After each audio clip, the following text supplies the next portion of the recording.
காலம் கிபி 1300. சரியாக சொல்ல வேண்டுமென்றால் 3ஆம் ராஜேந்திர சோழனுக்கு பிந்தைய காலம். வாசுகாரை என்ற நாட்டை சுமவன் என்னும் அரசன் அறம் தவறாது ஆட்சி செய்து வந்தான்.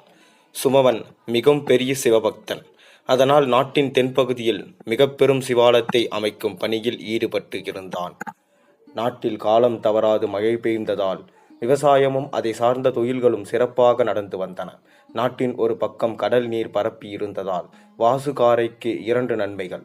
ஒன்று, வாணிபம் செழித்தது. மற்றொன்று, அந்த பகுதி வழியாக எதிரிகளின் அச்சுறுத்தல்கள் குறைவு. நாட்டின் மக்கள் சுய திருப்தியுடன் செழிப்பாக வாழ்ந்து வந்தனர். அதனால் நாட்டின் கஜானாவும் நிரம்பியிருந்தது. ஆலய பணிகளுக்காக செல்வத்தை கணக்கிடாமல் சுமவன் செலவைத்து கொண்டிருந்தான்.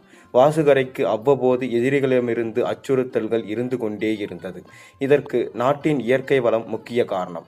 நாட்டின் நடுவே கோடு குவித்தாற்போல் வாவலாறு எனும் ஆறு ஓடி நாட்டை செழிப்பாக்கியது. இத்தகைய செழிப்பிற்கு சுமவனின் ஆட்சி கொள்கைகளும் முக்கிய காரணம். வெறும் ஏட்டுக்கல்வி மட்டும் உதவாது என்று எண்ணிய மன்னன் தொழில் சார்ந்த கல்வி முறையை பெரிதும் ஊக்குவித்தான். அதற்கு நல்ல பலனும் கிடைத்தது. இதுபோக முக்கிய கொள்கையாக வாணிபத்தில் ஈடுபடும் தம் நாட்டை சேர்ந்தவர்களுக்கு போதுமான சலுகைகளும் அளித்து வந்தான். வெளிநாட்டு வாணிகர்களை அவன் பெரிதும் ஊக்குவிப்பதில்லை. இதனாலேயே வாசுகாரை செல்வ செழிப்பு மிக்க நாடாக மாறியது. இது போக பகைவர் நாட்டம் கொள்ள மற்றொரு காரணமும் இருந்தது. அது நாட்டின் இளவரசி பவதனி. பவதனி ஒரு பேரழகி. மன்னனுக்கு வேறு ஆண் வாரிசு கிடையாது. அதனால்தான் பவதனியை மணந்து கொண்டால் நாட்டையும் கைப்பற்றி விடலாம் என்கின்ற எண்ணத்தில் பகைவர்கள் இருந்தனர்.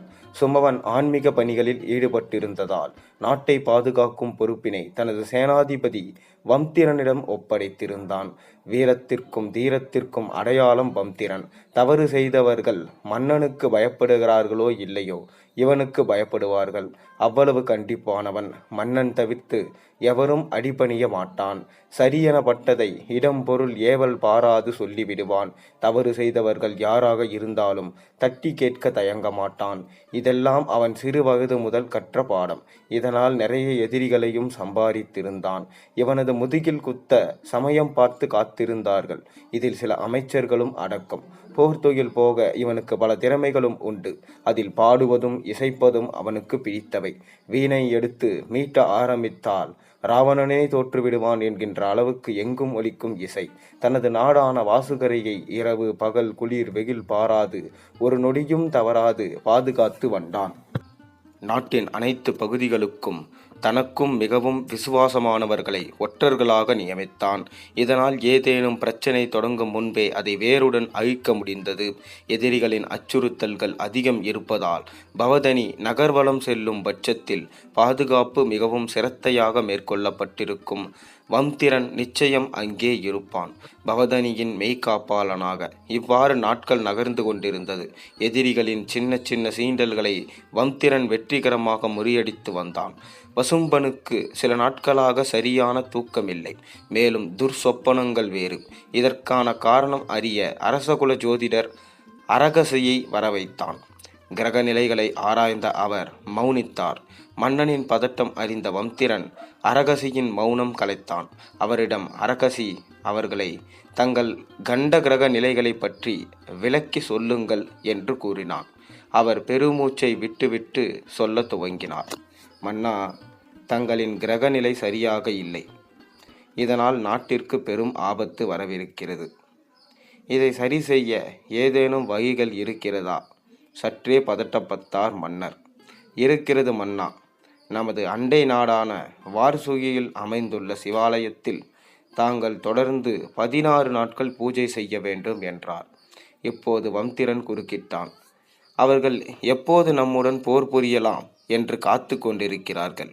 அவர்களிடம் சென்று நாம் எப்படி உதவிக்கு வர முடியும்? மாற்று வழி ஒன்று இருக்கிறது மன்னா, அதை சொல்லுங்கள் என்று அவசரப்படுத்தினான் வம்திரன். அது வேண்டாம் மன்னா. பரவாயில்லை, சொல்லுங்கள். இங்கே நாம் 3 மட்டும்தானே இருக்கிறோம். சொல்லுங்கள் அரகசி. நமது இளவரசிக்கு மணமுடித்து அவளை மணப்பவனை வாசுகாரைக்கு மன்னனாக முடிசூட்ட வேண்டும். இவ்வளவுதானா? இதை சொல்ல தயங்கி நின்றீர்கள். இது மட்டும் இல்லை மன்னா. முடிசூட்டிய பின்னர் நீங்கள் உங்கள் உயிரை மாய்த்து கொள்ள வேண்டும் மன்னா என்று திக்கி திணறி சொல்லி முடித்தார். அவர் வாக்கியத்தை முடித்த நொடி வெகுண்டிருந்த வம்திரன் தனது வாளை எடுத்து அரகசியின் கழுத்தில் வைத்தான். உத்தரவிடுங்கள் மன்னா, இப்போதே கொல்கிறேன் என்றான் கடும் சினத்துடன். பிறகு அவனை அமைதியடைய செய்த மன்னர் சொல்லிவிட்டு தானும் மௌனம் ஆனார். மன்னர், இருவரிடமும் நான் சற்று தனிமையில் இருக்க விரும்புகிறேன். அதாவது இங்கு நடந்தது நமக்குள்ளேயே இருக்கட்டும், யாரிடமும் சொல்ல வேண்டாம். நாளை நான் உங்களை சந்தித்தது இது பற்றி பேசுகிறேன். நீங்கள் போகலாம் என்றார். வம்திரன் சற்று தயங்கினாலும் சமவனின் வார்த்தைக்கு கட்டுப்பட்டு அங்கிருந்து சென்றான். அவன் சென்றதால் அவன் நினைவு முழுவதும் அரகசி சொன்ன விஷயத்திலே நின்றது. வம்திரன் நாட்டிற்கே சேனாதிபதியாக இருந்தாலும் அவனுக்கு மென்மையான மறுபக்கமும் இருந்தது. அவனுக்குள்ளும் ஒரு காதல் இருந்தது.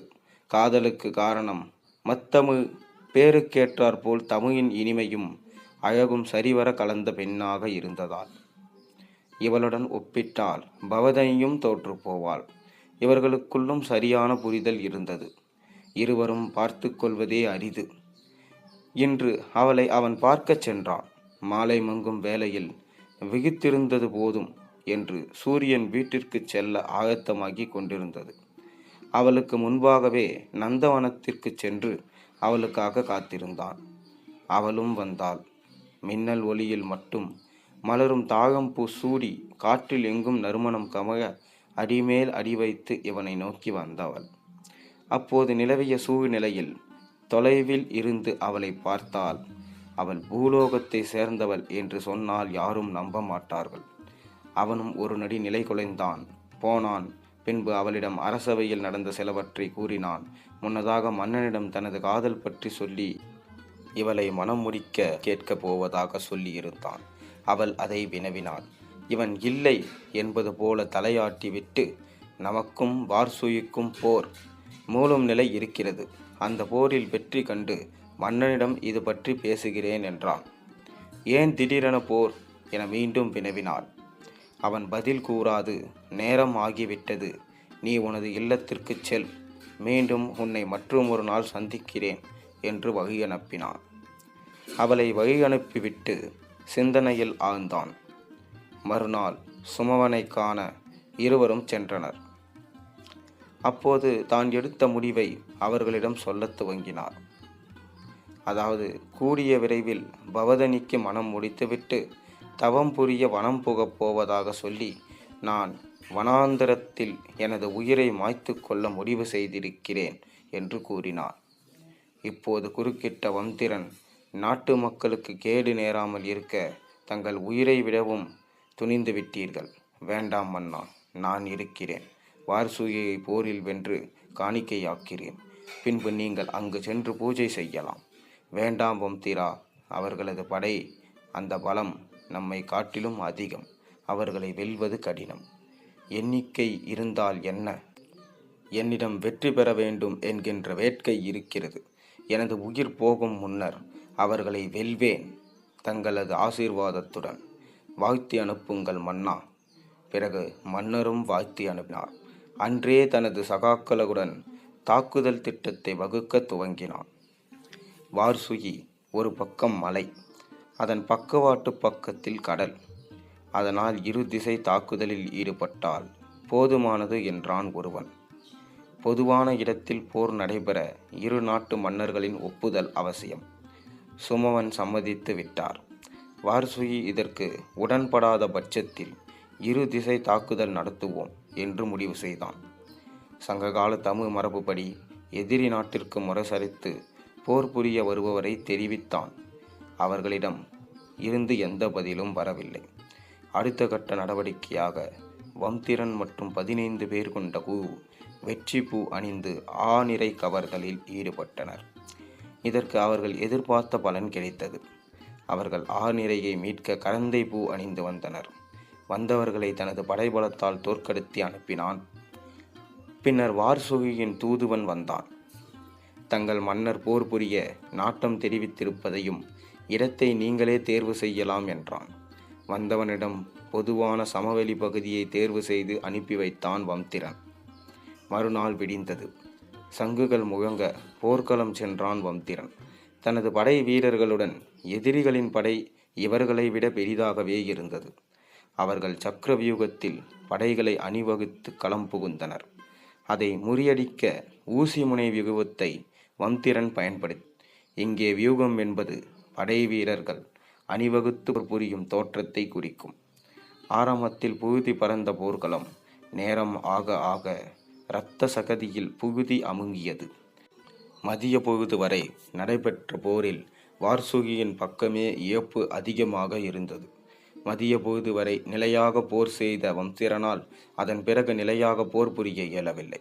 இதற்கு காரணம் மெதுவாக கொல்லும் நஞ்சை எதிரி நாட்டு அரசன் இவனுக்கு கொடுக்க சொல்லியிருக்கிறான் என்பதை தாமதமாக தான் அறிந்தார்கள் ஒற்றர்கள். விவரம் அறிந்ததும் உடனடியாக வைத்தியர் வர வைக்கப்பட்டார். மாற்று மருந்து அளிக்கப்பட்டு மீட்டெழுந்தான் வம்திரன். இந்த நிலையில் அவனை போர் புரிய வேண்டாம் என்று தடுத்தனர் அவனது சகாக்கள்.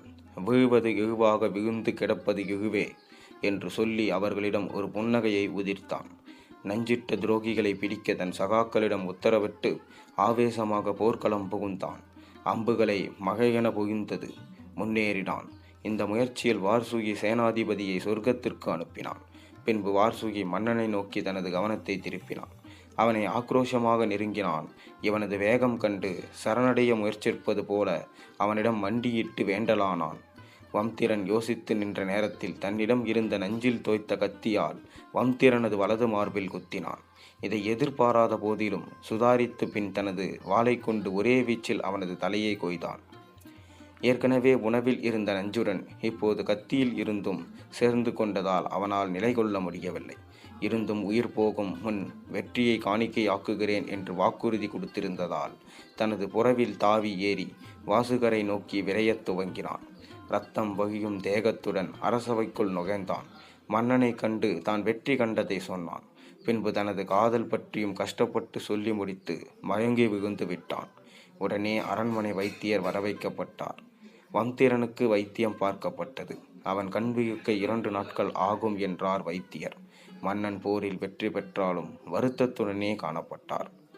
இதை கண்ட ஒரு அரசவை அமைச்சர் தனிமையில் காரணம் வினவினார். எல்லாம் இளவரசியை பற்றிதான். அவளை வம்திரனுக்கு மனம் முடித்து வைத்து விட்டால் நாடும் நன்றாக இருக்கும், அவளும் சந்தோஷமாக இருப்பாள் என்று எண்ணியிருந்தேன்.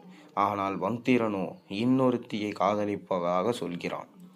இதில் என்ன முடிவெடுக்க என்று எனக்கு ஒன்றும் தெரியவில்லை. இதற்கு நான் வழி சொல்கிறேன். இந்த அமைச்சருக்கும் வம்திரனுக்கும் பனிபோர் நடந்து கொண்டிருந்தது என்பதை அறியாத மன்னன் அமைச்சரின் ஆலோசனைக்கு செவிசாய்த்தான். வம்திரனின் சந்தோஷத்தை கெடுக்க நினைத்த அமைச்சர் சுமவனிடம் அவன் காதல் கொள்ளும் பெண்ணை நாடு கடத்தி விடலாம் அல்லது அவளை கொலை செய்து விடலாம். ஒரு நாட்டின் வருங்காலத்திற்காக ஒரு உயிரை கொள்வதில் எந்த பாவமும் இல்லை என்றார். முதலில் இதை மறுத்த மன்னன் பின்னர் சம்மதித்தார். அதுவும் வம்திரன் கண் விழிப்பதற்குள் நிகழ வேண்டும். இந்த முடிவின்படி மறுநாளே மத்தமிழ் வீட்டுக்குள் நெருப்பின் நச்சுகளுக்கு இரையாக்கப்பட்டார். அது கொலையாக இல்லாமல் விபத்தென ஆக்கப்பட்டது. குணமடைந்த வம்திரன் கண் விழித்தான். தடுமாற்றத்துடன் நடந்து மன்னனை பார்க்கச் சென்றான். இவனிடம் மத்தமுக்கு ஏற்பட்டது எப்படி சொல்வது என்ற குழப்பத்தில் இருந்தான். இவனது குழப்பத்தை உணர்ந்த வம்திரன் அவனே கேட்டான், என்ன மன்னா, இன்னும் என்ன வருத்தம் என்றான். தயங்கி தயங்கி துயர செய்தியை சொன்னான். கேட்டவுடன் நொறுங்கி போன வம்திரன் தான் உடனடியாக துறவரத்தில் ஈடுபட போவதாக தனது போர் வாளை சுமவனின் பாதத்தில் வைத்தான். இதை சற்றும் எதிர்பாராத மன்னன் அவனது தோய் தொட்டு, வம்திரா, நாட்டின் பாதுகாப்பே உனது கையில்தான் இருக்கிறது. இதை நிரந்தரமாக்கவும் நாட்டின் எதிர்காலத்தை கணக்கில் கொண்டும் நான் பவதனியை உனக்கு மனம் முடித்து வைக்க முடிவு செய்திருக்கிறேன். இந்த நேரத்தில் நீ வனம் போகப் போவதாக சொல்கிறாய். இத்தனை நாள் நீ கட்டி காத்த வாசுகரையை இனி யார் பார்த்து கொள்வார்? என்னை தடுக்காதீர்கள் மன்னா. அப்படி சொல்லாதே வம்திரா. உனக்காக இல்லாவிட்டாலும் எனக்காகவும் இந்த நாட்டிற்காகவும் நீ இதை ஏற்றுக்கொண்டேதான் ஆக வேண்டும். உடனே நீ மாற வேண்டும். நான் தெற்கே கட்டி வரும் ஆலயத்தின் திருப்பணிகள் முடியும் தருவாயில் உள்ளது. அது முடிந்து ஆலயத்தில் கும்பாபிஷேகம் முடிந்த பிறகு உங்களது திருமணத்தை நடத்தலாம் என்றார். வம்திரனுக்கு இஷ்டம் இல்லாவிட்டாலும் மன்னரின் வார்த்தையை தட்ட முடியாத காரணத்தால் சம்மதித்தான். நாட்கள் கடந்தன. ஆலய திருப்பணிகள் முடிந்தன.